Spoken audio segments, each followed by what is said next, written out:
Hi, I'm Eduardo Norette with Campus Reform. Today I'm joined by Leonardo Mora. He's an international student who's joining us today to talk about how the coronavirus has impacted him, how it's impacted his status as a student.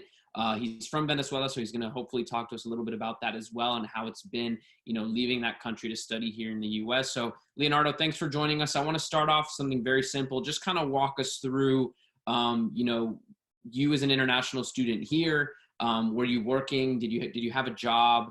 A student job before the coronavirus started? What was it like for you being on campus, and how has the coronavirus now changed that for you? Well, yeah. So as you mentioned, I'm an international student from Venezuela. Coming to the United States, you have very limited options on where you can work, especially when you can only work in campus. So most of the jobs that you are offered are mostly reliable on the student body. Before the coronavirus, I used to have 3 jobs. I used to work as an RA in my campus. Also, I used to work in the Student Affairs office as a student worker, and I also used to work as a student, like a student worker with events technological team. We basically, for this job, we set up events for the whole student body, and the other job is mostly answering questions, answering calls, and working with staff, essential staff for campus. Yeah, so as you can tell, all these 3 jobs require like student body for them to work. After the coronavirus, we got the notice, all RAs, they were going to be laid off because we were not needed anymore throughout the semester. This decision was taken without us having any voice with it, or if we had any liability with this job. Doane University just took that decision promptly, and without telling us, just from one day to another, we did have a job in that.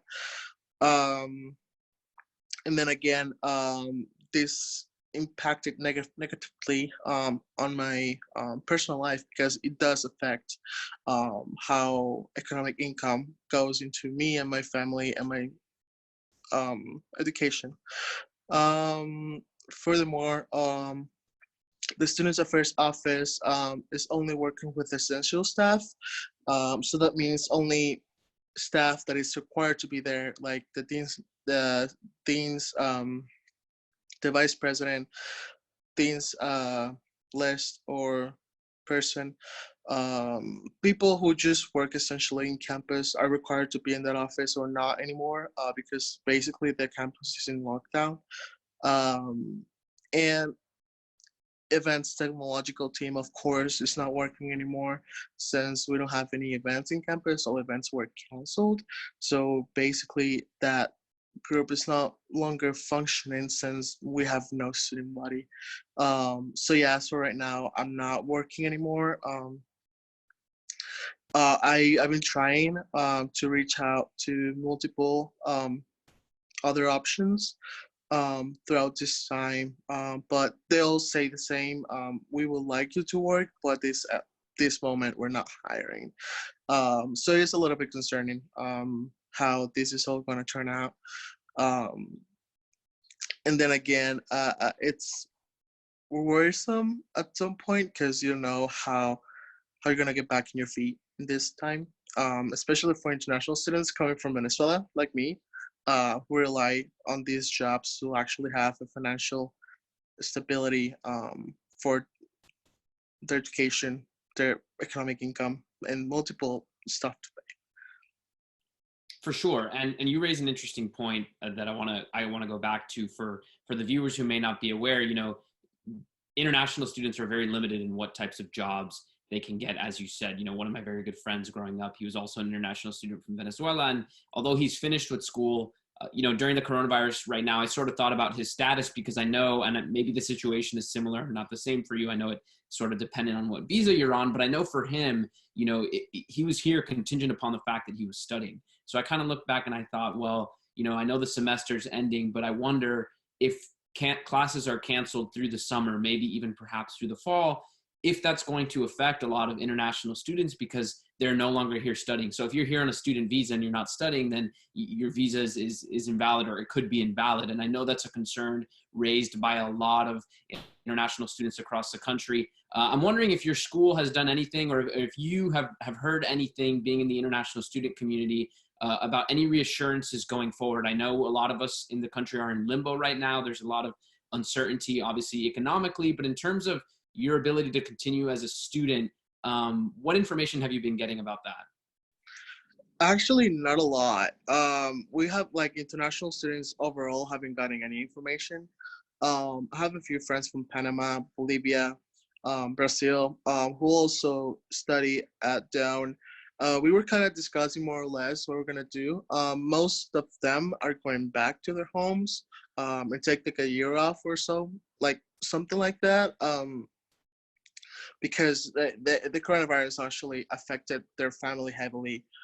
It's not that it didn't affect my family, but it's just uh, more of the consequence of the coronavirus affecting my family in the financial area, and not being able to, go forward with the economic capabilities.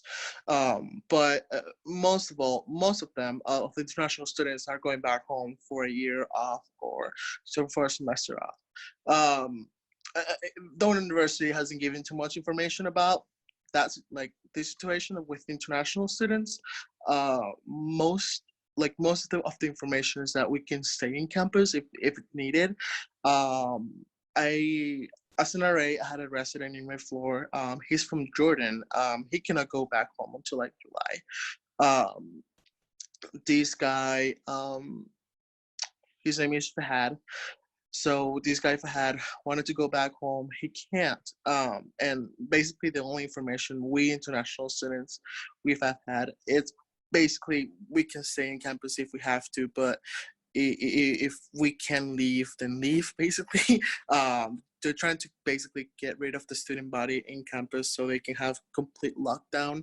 Um, of course, some people like me, we cannot do that because we don't have like a home, or we don't have the financial resources for that. I looked up a ticket back home. It's like it jumped up from 2,700 to 3,900 just like a week, because also plane tickets are getting way too expensive. Um, but yeah, it is very uncertain on what we're gonna do and how this is gonna go. I know also the Doane University is taking steps towards getting refunds on board, getting refunds on how on like place to stay if you're moving out of campus, getting refunds and basically all that. But I think the university should take a step forward, doing refunds for recreational activities, for all the stuff that wasn't used but still skipping, as other those funds that weren't used. I don't think the university is taking steps to refund those funds because they're not using them for the student body. So yeah, that's mostly it. It's in international students are basically taking that step back to go to their homes. Well, in addition to the fact that you have to stay on campus right now in your dorm because you have no other choice, which I think a lot of other international and American students even are having to do, unfortunately. Even if I feel like I talked to a student the other day who talked about returning home, and she had said, well, even if I could afford the plane ticket, it sort of defeats the purpose because I think maybe going to an airport would be unsafe for the virus. She goes, I don't want to, I'm on a campus where there are a lot of people. I don't want to take it back home to my family. So I think there's that aspect as well that I'm sure you've considered. The fact that you're staying on campus, so are there any dining halls open? Are there any, it seems sort of, in terms of refunds, unfair that you guys wouldn't get some money back, just considering you have to stay there, and you have to continue to pay for your dorm, but the traditional resources that come with living on campus aren't there. So like, are the dining halls open? Are other, minor services available?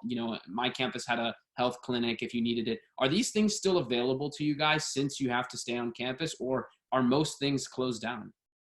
Actually, the only service that is like working right now, it's the dining hall and how it works is basically you fill out a little form that they give you every 2 or 3 days, and you fill out the form to have the food ready for you for those days. That's what I do. That's what I everyone's doing right now. It I think students, like the number of students that are not residing in Doane is like 30. All 30 of us are doing that. And I think that's the only resource that's working right now. Academic Success Center is also working, but from home. And I've been reaching out as well as a job opportunity to tutor in Spanish, but no one's asking for tutors right now. Resources, you mentioned the health clinic. There's no health clinics right now. You can contact the nurse from the school, but you cannot necessarily just go to the nursery if you wanted to. Again, events in campus are canceled, everything else, but mainly the only thing that's working on campus right now is a dining hall. Again, it's just for a few hours that you can get your food and then go. And then again, it's not like you can stay in campus, because it also defeats the purpose if you stay around campus and then go around and can't get affected any other way. But yeah, that the dining hall is the only thing that you can get as a resource. But also, Doane is like making like a refund of it if you have a meal plan. You can get a refund of your meal plan if you wanted to, if you move out of campus. Sure. Well, I hope that situation gets better for you. I want to pivot now to you coming to the United States as an international student from Venezuela. That's something we cover. Our outlet covers higher education, and we've seen a rise in the last few years. And I don't know what your views are on this. I'd love for you to comment. The people I know and the friends that I know come from Venezuela have always talked to me about how sad and how unfortunate it is that the country has deteriorated because of socialism. We're seeing a rise among young American college students. Talk to us a little bit about what was it like growing up in Venezuela versus how it is now. What changes you have seen in the country. Yeah. Well, changes dramatically were from, I was born even after Hugo Chavez took power in 1998. I was born in 2000, so I didn't experience the whole process of the Caracazo, which is the revolution that Venezuela had over oil in the 90s. I was not born by then, but I was born by when Hugo Chavez took power in 1998. My whole life until 2013, when Hugo Chavez died, was like kind of static, but it was a process where Hugo Chavez took over private resources in the country, expropriating in private industries, private land, and basically making the government his own. Basically, like a process of making the government much larger than it should be. When Maduro took power, it was a completely different spectrum and how everything was positioned. But when Maduro took power, you could see hyperinflation just taking place, unemployment, insecurity just spiking up, scarce resources, pre teens having a lot of preteen birth as well, child. You can see how packed the nurseries are, or people in forgotten in the streets as well, because they do not people can't take care of them. So the country has transformed into a survival status, I like to say. I personally have experienced a lot of this situation. My grandfather died of cancer because we couldn't have the resources to find the cancer treatment. We had to bring it all over from Colombia, and when we got it, my grandparent was already gone. Basically, he died the day after. My other grandparent needed um, um, like air tanks for him to survive. We couldn't find them either. He died because of that. Uh, and it's just a process. My stories just adds up to all the other stories that are in Venezuela. Um, and along with side with that, I experienced a lot of robbery in my life as well. I've experienced how insecurity affects a country with socialism. When people don't get enough jobs or resources are scarce, people start robber, being a robber, and start getting away with murder. Basically, I was kidnapped in 2015 by bandits, gangs, with along with my family. Thank God I got alive. But it was a process of how Maduro just took over power and now has bring bring it to almost nothing. That's shocking.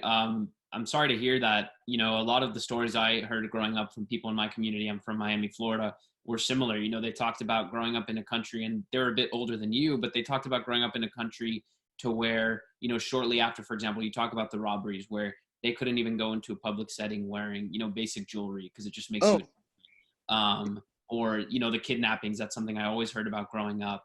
Um, especially I have my father was wearing a watch in his car alone, um, and a robber just saw him in a motorcycle. He knocked on his window, got his watch, and went away. Like it's not even you can just go outside. It's just in your car as well. So like it's everywhere basically.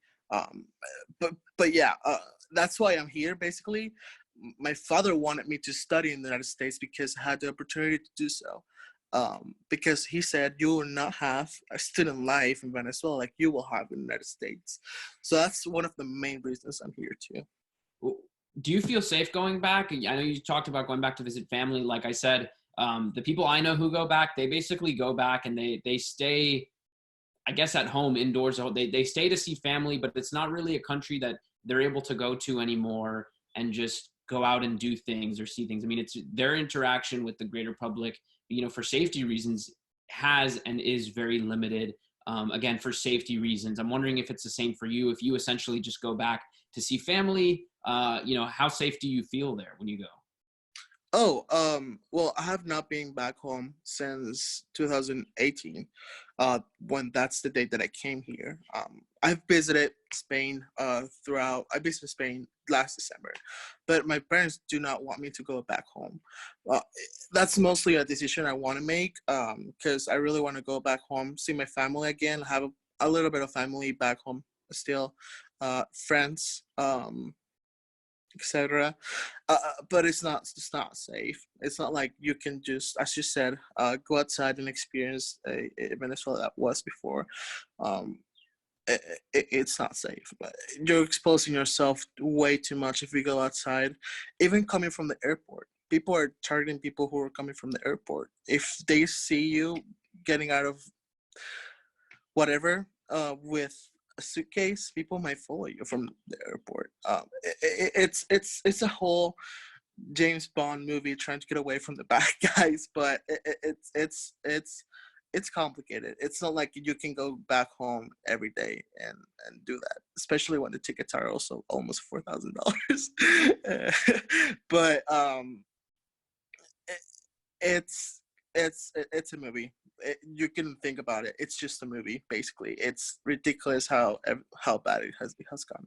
I mean, yeah, a horror movie, a bad action horror movie. My last question for you: how does it make you feel when you see younger Americans support ideas and political candidates that are what exist in Venezuela? These are ideas, you know, against socialism that destroyed your country. You know, as an example, my dad fled communist Nicaragua. And when I look at Bernie Sanders, he has over his career praised the Sandinistas. And it's very frustrating to me. It's frustrating to my family because you hear how some of his supporters and how Bernie, they still haven't learned from history that shows, you know, the Sandinista revolution wasn't a revolution for the people. And so when I hear people my age, younger Americans, millennials, Gen Zers, support a candidate who supports the ideology that forced my dad to flee, it's upsetting. It's frustrating. It's a whole range of emotions. And when I can, I try to talk to these Americans to try to point these things out to them. When you see that, when you see on a college campus, I'm sure you've seen it, when you see people supporting the very ideas that have destroyed Venezuela, how does it make you feel? And what do you wish Americans knew about socialism and about these ideologies, what would you tell them? Well, that kind of is my job as a Turning Point member. I'm vice president of Turning Point here at Doane, the chapter at Doane. That's kind of my job. I try to educate people. I can only do so much as well. If people believe what they believe, I mean, that's fine. But I just try to sit down with them, have a conversation. But it's almost like it's impossible sometimes because the topic of politics is very sensitive when it shouldn't be like that. um, uh, Talking about politics should be something that should be encouraged. People should be open-minded. I'm always open-minded. I try to rely on conversations, rely on debating as well, um, bringing facts into the table or something like that. Like I'm always up to like conversating with people and trying to manage to see why they think that way, because sometimes people don't see the bigger picture of it. Same thing with Bernie Sanders. He supports many organizations that support the Maduro government. And many of these organizations Maduro has given money to, money that was taken from hardworking Venezuelans. Um, and as you said, it's very frustrating to see that as well. Coming also seeing that and other candidates as well that have also praised the Maduro government in many other ways, not directly because obviously nothing can be direct right now, but indirectly giving money to people and receiving money and not saying anything. That's supporting the government of Maduro. But it is frustrating. It's sad. Um, it's outraging as well sometimes, but you can only do so much to change a person's mindset. What I try to do is educate them, try to talk to them, and if they decide to change their mind, that's a win that day. But you can only do so much. For sure. And I didn't know you were vice president of Turning Point, but I'm sure in your role there, you've had the opportunity to talk to a lot of people. And I sort of agree with you. I think, people are going to believe what they believe at the end of the day. Sometimes, even if you try to debate them, even if you try to talk to them, even if you share experiences, I think you're in a unique position having come from one of these countries where I think people may listen to you more. So I applaud you for taking the time to talk to them. And I'm hopeful because a lot of times when I talk to these students, when I point out these things, they're unaware of the dark sides, the negatives, the bad parts about socialism. That they only think it's a good ideology because that's what they've been told. And when you explain how destructive it is when really implemented, I think a lot of them at least stop and want to reconsider. A lot of the ones I've talked to, so that's reassuring. Leonardo, I want to thank you for joining me today and talking to me about this. I think this was a great interview, and I think people can take a lot from it. So thanks for joining us. Thanks to you.